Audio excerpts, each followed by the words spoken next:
meet my bride. Let's go for a ride in my newfangled automobile. Just where we will go, nobody knows, but it's sure a great way to feel. Behind the wheel of the speed meter steel, it's my newfangled automobile. Hello and welcome to Vintage Car History. I'm Wild Bill. Today is the first video in a series of the top 10 early automotive gearheads by country. And the country that was requested the most was the USA. So today we are going to be looking at my top 10 list of early automotive, most important early automotive people in the United States prior to World War I. Now, of course, they have to have been involved in cars. Okay, as I described in the top 10 of all time. And again, pre-World War I. And I'll let you know that this top 10 is probably going to be controversial because I wrote down a list of possible people to put on it. That list had 83 names on it, and I had to get it down to 10. So this was a tough one, but nonetheless, here we go with my top 10 early American automotive pioneers. Number 10, Albert Pope. Now, Albert Pope he was one of the first people to be a consolidator. Him, as Billy Durant as well, but to create, a network, his network of car companies.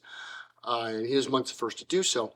Why he made this particular list was because his championing of making roads in the United States. It was his lobbying efforts. He was one of the people to first draft the proposals to the United States government. He was instrumental in creating the Road Act, the U.S. Road Act of 1916. So, because it's mostly because of what he did with roads that made him number 10 on this list.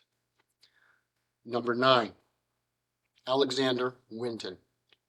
Now, Alexander Winton was a Scottish-born naval engineer, came to America and eventually built the Winton Motor Company. Now, he did a lot of innovations and firsts in the United States. He was the first to actually establish an independent automotive dealership in the United States. He being located in Cleveland, Ohio, and he got himself a dealership in Pennsylvania.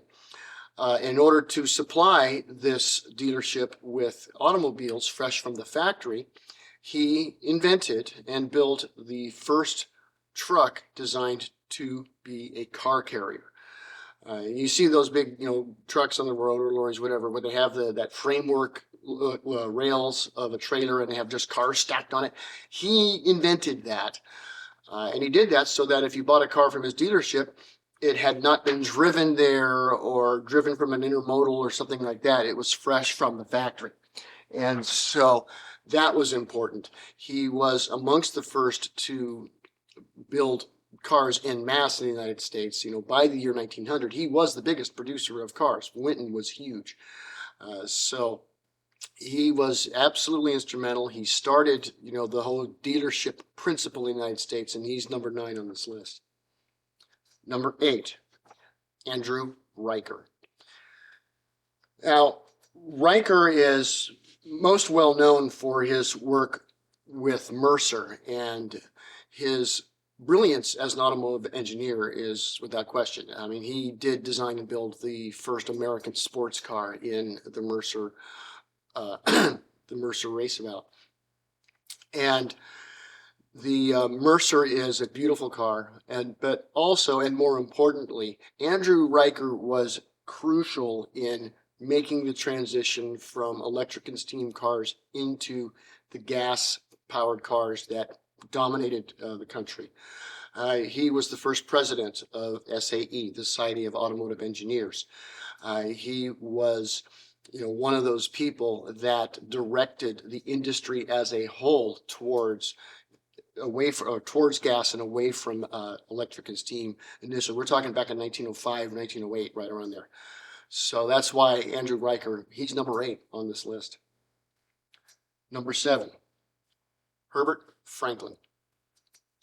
Herbert Franklin is a great automotive pioneer. He invented modern die casting, and then he used this not only to make die cast, various trinkets and things, but he used it for automotive manufacture, used that process, and specifically die casting aluminum.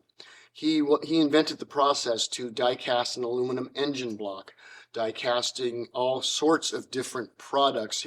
By 1910, he was the largest user of aluminum in the United States, his company. His air-cooled cars were rugged. They were reliable. Especially since they had less moving parts. They were very well engineered. Franklin's are a fantastic car. And his development in how to use aluminum in automotive manufacture is still used to this day in making cars. That's why he's number 7 on this list. Number 6, Billy Durant. Now, Billy Durant was the first guy to really make a successful consolidated automotive company, General Motors. And by bringing in all these different companies, into General Motors, just made it stronger, basically doing what Albert Pope was doing. But one thing that Billy Durant added to the mix is that he was an incredible salesman. Billy Durant sold cars.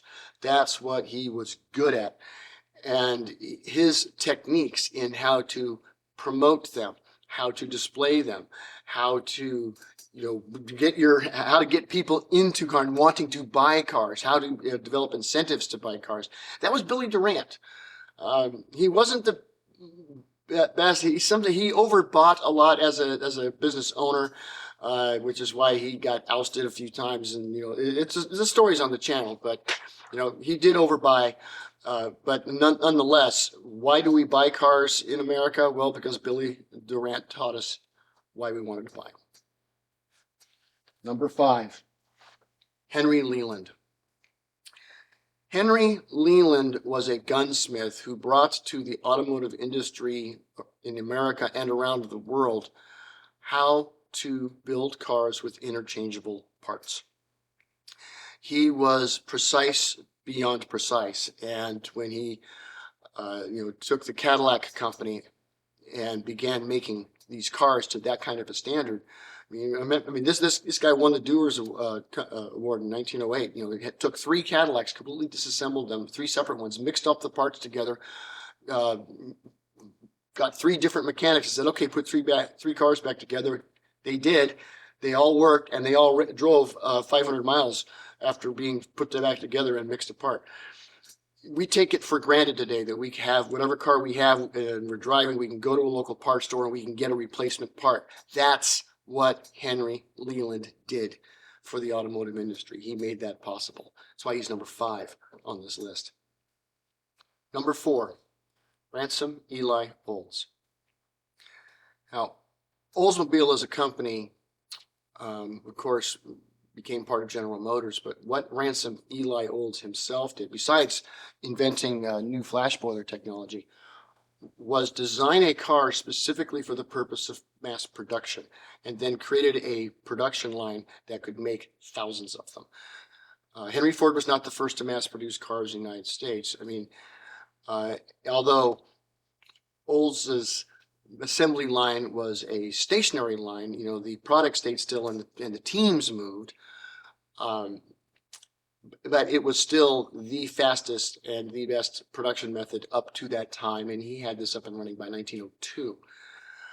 So he basically taught the United States and the world how to make cars really quickly before the assembly line, the moving assembly line, was established. He established the first assembly line in the United States. He's number 4 on this list. Number 3, Harold Wills. Now, his full name's Child Harold Wills, but you can probably imagine he didn't like his first name, and so he just went by Harold all his life.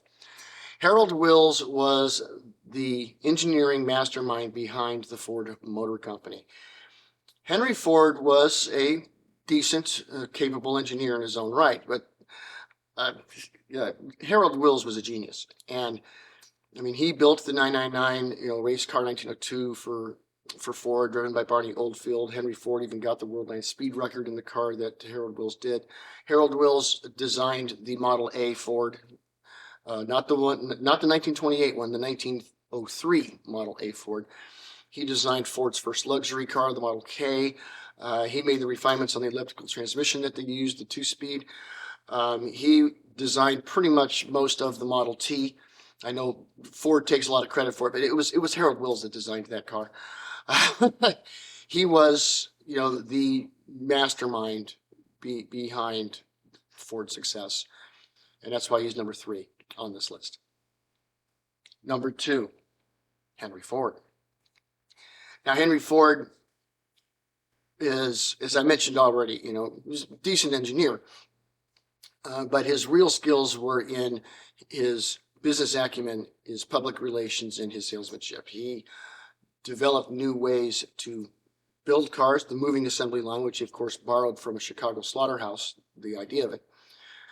And so he built a huge amount of cars. He did social changes around the cars. The $5 a day minimum wage, the whole idea of minimum wage, that was Henry Ford. The 8-hour work day, 40 hours a week, that was Henry Ford. And that spread around the world and beyond the automotive industry. His influence is substantial. And so he's number 2 on this list. Number 1, Charles Kettering. Well, it should come as no surprise that the number 1 person in my list of everybody would still be number 1 on this list because he's American, Charles Kettering. His inventions revolutionized how we use cars today. The fact that you can turn a key and start a car. That's what Charles Kettering did. He invented the entire modern ignition system, from key to go. The lights, the dial gauges, the starter, the electric starter itself, and the systems, with the solenoids to pull it in and out, etc. I mean, that was all Charles Kettering, and he had that invented well before World War I. And it was it's all cars around the world used it and still do, if they have an internal combustion engine. So pretty much every car that is around is touched somehow by Kettering's work. So he's number 1, and that is my list of the top 10 American early gearheads.